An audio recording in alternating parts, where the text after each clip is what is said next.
पुणेकरांना सगळी समजते, पण ज्या वेळेला तुम्ही त्यांना उत्तर द्यायला जाता त्या वेळेला त्यांचं एकच वाक्य असतं की ते वैफल्यग्रस्त आहेत, ते निवडणुकीत पडलेत. 2 वाक्य सध्या मी पुणे शहरात त्यांच्या तोंडातून ऐकतोय.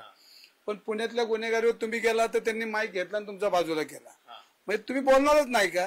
आणि तुमच्या आजूबाजूला असलेली गुन्हेगारी प्रवृत्ती असेल, बिल्डर लॉबी असेल, ही समाजाला तुम्ही त्यांना खत पाणी घालता आणि त्यातून तुमचा गल्ला भरण्याचं काम करता. हे जर विचारलं तर तुम्ही सविस्तर उत्तर दिलं पाहिजे ना.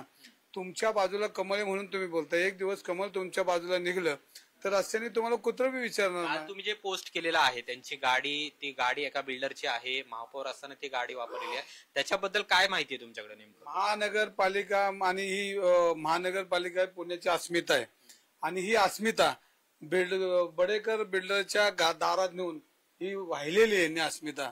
आणि ह्याचाच राग माझ्यासारख्या सर्वसामान्य पुणेकरांना की एका खाजगी बिल्डरच्या नावावर गाडी असताना महानगरपालिकेचा लोगो, ज्याचं सन्मान आहे, जे छत्रपती शिवाजी महाराजांचं पुणे, आणि तो सन्मान तुम्ही घाण ठेवलाय. म्हणजे ह्याचं उत्तर जर तुम्हाला आता देताना आलं तर हा विषय का निघला तर बडेकर हा ह्या टेंडरमध्ये 2 नंबरला आहे. म्हणजे ही सगळी यंत्रणा तुमचे हे सगळे जे तुमच्या धंद्यातले व्यावसायिक आहेत तर तुमचा व्यवसाय वेगळा, पण ही शासकीय यंत्रणा तुम्ही त्यांच्या दारामध्ये नेऊन ठेवलेली आणि ही सगळी इज्जतीचा फालुदा तुम्ही या पुणेकरांचा केला. याचं उत्तर तुम्हाला द्यावं लागेल. नाही तर एक उत्तर उद्या परत ऐकणार आहे, वैफल्यग्रस्त आहेत आणि ते दोनदा पडले, एवढंच ऐकणार. कागद द्या म्हणतायत ते सातत्याने, असं म्हणतायत. नाव दिलं, फोटो दिला, कागद दिला, आता ह्याच्या पुढे काय देणार?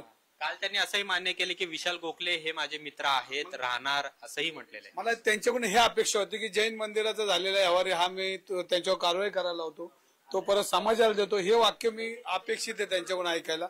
पण मी बिल्डरांचीच बाजू घेताना ऐकते. मला त्या जैन समाजाची, महावीरांना घाण ठेवलं त्याचा एकही शब्द ते भ्र काढत नाही. मला तो त्यांच्या तोंडातून ऐकायचं की त्यांनी येस किंवा नो, चुकीचं किंवा बरोबर, एवढं 2 गोष्टी त्यांनी बोलल्या बाहेर. आणि जर बोलत नसतील आणि तुम्ही बिल्डर माझे आहेत, मी आहे, आम्हाला माहिती की बिल्डर तुमचेच आहेत, पण ते बिल्डर ज्या पद्धतीने पुणेकर लुटतात, त्यांच्या सगळ्या प्रॉपर्ट्या बघितल्या, त्यांनी केलेली बांधकाम बघितली, सगळे ऑनलिगल आहेत आणि त्यातनं जो मिळणारा पैसा आहे हा त्यांच्या घरी जातो. मुरलीधर मोहोळांच्या ही वस्तुस्थिती आता लपून राहिलेली नाही. तुम्ही ज्या ट्विट मध्ये उल्लेख केलाय मनी लॉन्ड्रिंगचा, ते काय? हो, ह्याच्यामध्ये तुम्ही बघितलं असेल कोरोनाच्या काळात करोडो रुपयाचे टेंडर यांनी पास केले. ऑडिट केलं पाहिजे आणि या ऑडिटमध्ये त्यांनी इतके पुणे शहराचं कामकाज नियमाच्या बाहेर टेंडर प्रक्रिया राबवली. ही वस्तुस्थिती खरी आहे, पण खाली शासन त्यांचं, वर त्यांचं, त्याच्यावर त्यांचं, जनतेला उत्तर द्यायला कोण नाही, याची चौकशी करणारं कोण नाही. आणि ही ताडी गुत्तेवाले, भामटे यांची ही संघटना जी विकृती आहे, अड्डेवाले विड्डेवाल्यांची आता जास्त वाढायला लागली. पण ह्या पक्षामध्ये सन्माननीय अनेक काम केलेले आहेत सगळीच लोक. मी पक्षावर बोलत नाही, पण ही विकृती बोलतो.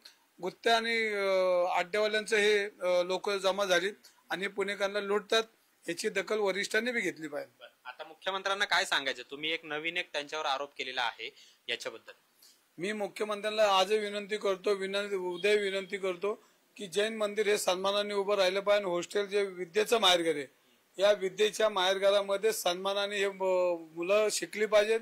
आणि पुण्याची परंपरा आहे, ही परंपरा उंचवण्याचं काम मुख्यमंत्र्यांनी करावं.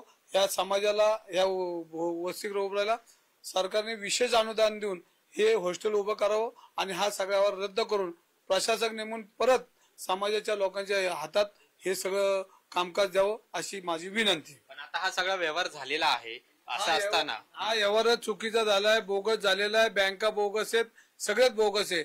आणि हा बोगस व्यवहार हा रद्द करून परत ही संस्थेची जागा संस्थेला मिळली पाहिजे. तुम्ही सारखं मी पुणेकर असं म्हणताय, पुणेकरांसाठी लढताय असं म्हणताय, पण मुरलीधर मोहोळ असं म्हणतात की तुम्ही पुणेकर आहेत पण ते शेवटून आहात.